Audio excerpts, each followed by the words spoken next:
Alright YouTube, today we're rigging up my Komodo-X. You probably read that already on the title. Yeah, you're probably right. So you read the title, you know what we're doing, let's get into it.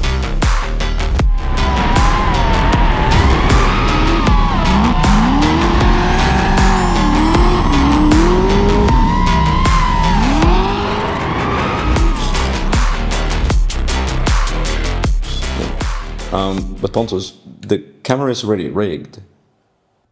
Yeah, it may already be rigged, but don't worry, I can just easily, with the power of magic, or also editing, throw it down. So, have a look at this. Wow, amazing. Alright, let's build up this Komodo-X. This is the bare shell, this is as small as you can get it.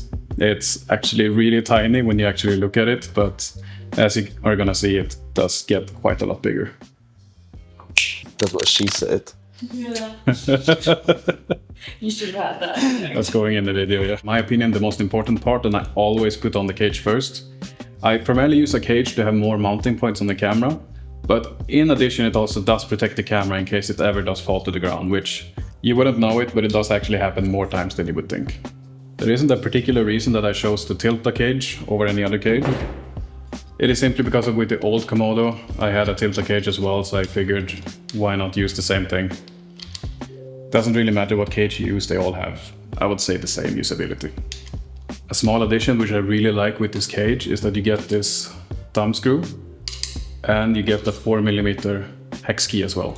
Built into the cage, so it's always with your camera. It's really nice. We got the cage on, it only takes like a minute or two to get it on, it's really quick and easy. It's also really secure, it really is on there, you don't really have to worry about this anymore. I also really appreciate how much more rugged the camera looks, so it looks a lot more badass, which for being a RED camera is exactly what you want. Now the top handle goes on next, and this one is actually also from Tilta.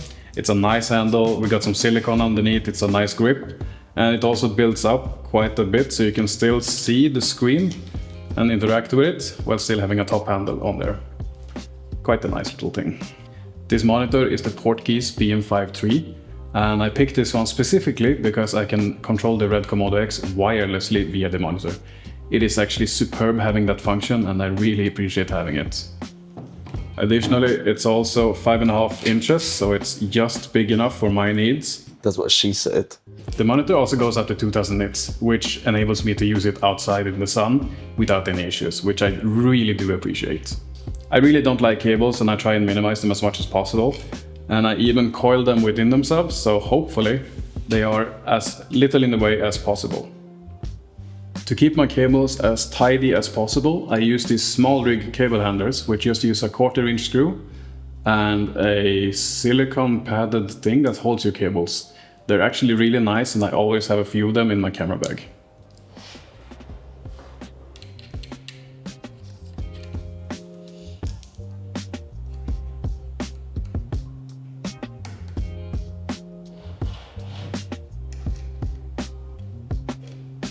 Alright, now we're really getting somewhere, and it's starting to look like a rigged out camera again.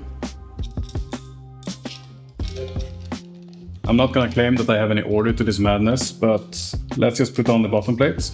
This one is from Smallrig, and I use this one because I can put it directly on a gimbal. I can also put it directly on my Manfrotto tripods without having to swap out the bottom plate. There we go, it's almost rigged up. Now I'm just missing a lens, matte box, maybe a battery, and then we're ready to go. Alright, it's lens time, and assistant please.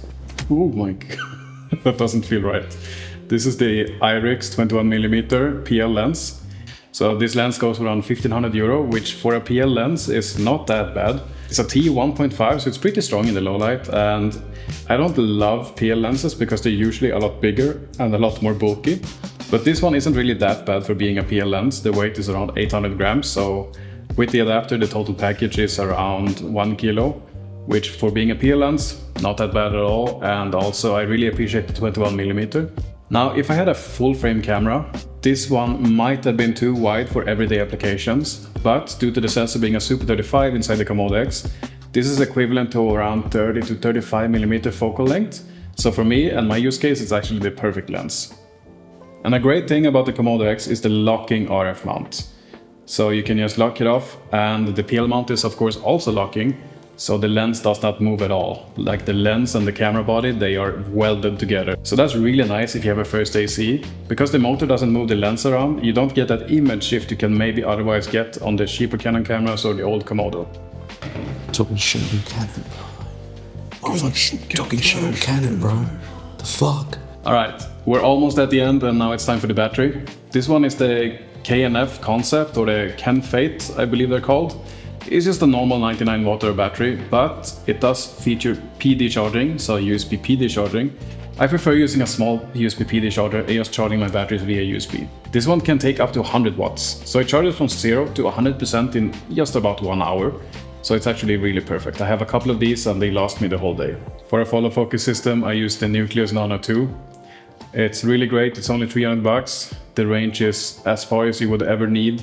And the strength of the motor is actually a lot stronger than you would estimate it to be.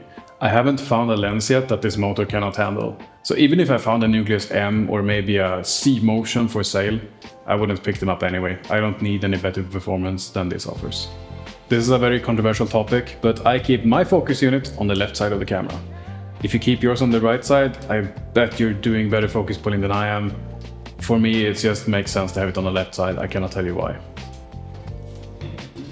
Something like that. And we are quite close to having a ready system, but we're missing one very critical thing, which will enable you to look 1,000 times more professional, and you're gonna get the highest ping. No. No, we just need a matte box, and for this lens I really do need to have a matte box because I cannot put anything in front of it. There's no threads on there. With that said, a matte box does really increase the professional look of your camera, which in many situations will help you out. Like, I've been approached on the streets when I've been filming with this one about people wanting videography services. And no, I'm not lying, that has happened a couple of times. The matte box that I use is the NiSi C5, and that is simply because for the price you get a lot of value for the money, and you get their very famous True Color VND. So this one goes from 1 stop to 5 stop, and I do have to agree, there really isn't any color cast on it. It's easy to set the exposure difference, and I really do like it. You do also get a 1/8 Black Promised filter, which I really do appreciate. Today's lenses are so sharp, and I really do prefer the softer feel and the effects you can get in a lens. So I mean the halation and the blooming, which today is completely eliminated with the lenses. But it's something that still looks very beautiful and something that I want to keep. So I use a 1/8 filter to bring back the bloom in the highlights. The kit does also come with a 4-stop ND filter. So if you combine the 5-stop VND and the 4-stop ND filter, you can get up to a 9-stop of light reduction, which is more than enough for any situation. And the last thing that I usually use on my run and gun shoots is this microphone. It's the Sennheiser MKE600, and what's great about this one is you can power it via an internal battery, and you get a 3.5mm out. Now, the quality isn't 100% of what you would get with an XLR input, but it does make it a lot more versatile. I do, however, power this one via XLR from this camera, but with my previous camera, the Komodo, it only had a 3.5mm input, which is why this one was so great. And there you have it. This is my fully rigged up run and gun build. I do think it looks pretty nice. It looks very professional, which is a word I like to use, because honestly, looks do matter in this business.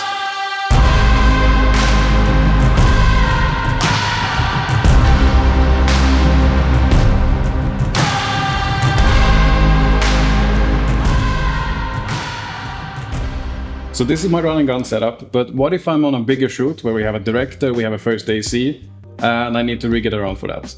I actually keep it mostly as is. I remove the microphone, of course, I remove the follow focus, and I attach a transmission.